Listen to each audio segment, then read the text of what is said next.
Hey guys, what's up? It's Mickey Dog here, and I'm bringing you a nice little 43 and 2 gameplay here using the MP5K with rapid fire. Nice kill death ratio game. And the first thing that I'd like to mention is that little nade that I got. That is actually a really good nade spot. Not necessarily a spawn nade, but it's a nade that lands right in front of just in front of that little pathway in between those two buildings. And people usually like to take that right side. So if you throw that nade up there, it will land down at the beginning, you know, in between the A flag and those stairs, and you usually be guaranteed one kill. Just wanted to point that out there, a little nade spot for you guys in WMD. And what I want to talk about is rapid fire in the MP5K. Now, usually I would not use rapid fire on an SMG, just because the attachment, when you have attachments like extended mags around, that usually is the better all-around attachment, and even a suppressor, because when you use being up in the enemy's spawn all the time, because usually you want to rush with an SMG, you don't want the enemy necessarily knowing where you are, so it's always good to have a suppressor on an SMG. But a suppressor on the MP5K doesn't really seem to work. It seems to, I don't know, it seems to be too weak with the suppressor. I don't know why. Plus it looks a little goofy. That's why I always use extended mags. It is the better all-around attachment, and usually when you're rushing, you're going to run into multiple enemies, so you need that extra ammo in the clip. So that's why I don't like using rapid fire. You get rid of too many bullets, and even though it does guarantee you, you know, that one kill, you know, maybe if the guy's using, it really does help stand up against, you know, the assault rifles with the high fire rates, like the AUG or the FAMAS. But other than that, I really don't know why you'd use rapid fire. I mean, I'm just using it just because I thought I'd switch things up a little bit, see how the gun, you know, how the gun, if the gun works any differently, if the gun shoots any differently. But so far I didn't really notice any recoil change. I mean, it seems the same. It just shoots faster. I don't know. And moving on to my next topic, I wanted to talk about how frustrating it can be playing by yourself. Now, just a few nights ago, I got into a lobby that I stayed in for about 6-7 games, and then I think the lobby died. But the thing is that it was so frustrating. My team, I remember, I don't think I came even close, not even close, to getting a 2 KD in any of those games that I played in that lobby. In fact, I think half of the games I had went negative, trying to win the game, you know, playing the objective, and it was just straight up frustrating. I remember I had started out using the Olympia and then realized that I needed to go try hard, and I put on the Galil and dual mags. Man, it was so frustrating. I remember looking up one time at the scoreboard. Second place on my team was going 1-7.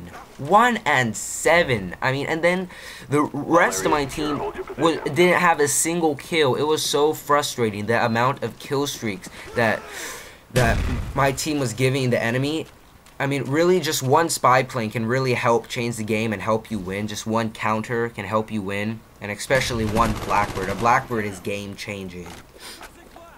And it was just so frustrating. They were really getting every single kill streak imaginable. I swear, you guys. They were getting spy planes, counters, SAM turrets, napalms, mortar teams, chopper gunners, Blackbirds, gunships. It was so bad. I mean, they must have been all... I mean, maybe they were all using Hardline Pro and throwing care packages. I don't know. It was just so bad. The reason why I'm mentioning this is because I just want to get this out there. If you do not play by yourself 99% of the time, you have no freaking idea, no fucking clue how frustrating it can be to be playing by yourself. Because most, you know, those big commentators, all those commentators that have, you know, really good stats, and I just want to mention that I have well over a 3 KD, and over a 1 win-loss, not necessarily a 2, because that's what I wanted to mention. That's what I'm talking about. And all those, you know, big commentators, you know, pretty much any commentator out here, any big commentator, has a 3 KD, correct? You know, an amazing 5 win-loss, whatever, you know, but that is because they play in a party, and most of them, I'd like to say, have no fucking clue how hard it can be just playing by yourself. I mean, just try playing, I'd like to say, one entire day just playing non-stop by yourself, and just, you know, see how freaking frustrating, see how low your stats go. I mean, you know, just try and, you know, don't camp in the corner when you are playing by yourself. Actually try to win the game, you know? It's just so frustrating. Just trust me. I can only think of one commentator that is actually strictly a solo player. And really, if you don't play by yourself 99% of the time, you have no fucking clue how bad teammates can be, how hard games can be to win. And I just wanted to get that out there. And the last topic that I want to talk about this video is why I'm not using steady aim on the MP5K and why I never use steady aim on an SMG. The reason why is because I have a pretty shitty connection, and if I make the crosshairs even smaller than, you know, how small the crosshairs already are in an SMG, it just, I have a lower chance of hitting the person with my laggy connection. And, well, plus SMGs, they're for rushing, so therefore, you're going to be up in the enemy's face, you're going to need to reload quickly, so, you know, sleight of hand. Sleight of hand is a must for all SMGs.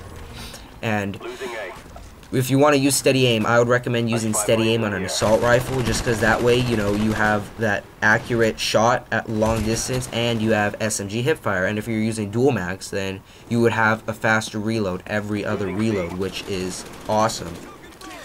And and I guess that's pretty much it. Don't use steady aim on SMGs. I really don't think. I mean, maybe unless if you're using rapid fire, but then, you know, you really do need that faster reload with an SMG. And I just want to mention, the reason why I actually remember this game, I had just stopped using the Uzi, I believe, which I actually got a really nice gameplay with. I went 44 and no, wait, not after this gameplay. Shut up, I lied. But my point is that I got a really good gameplay, guys, with the Uzi. I went 44 and 2.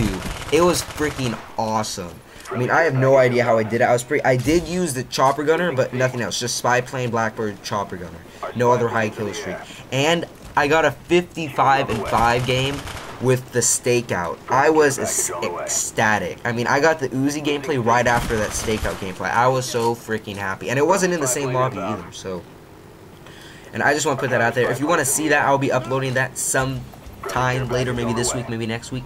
So please subscribe if you want to see that. Rate this video. Please comment. I would like to see some comments. I feel lonely. Thank you. See you guys later.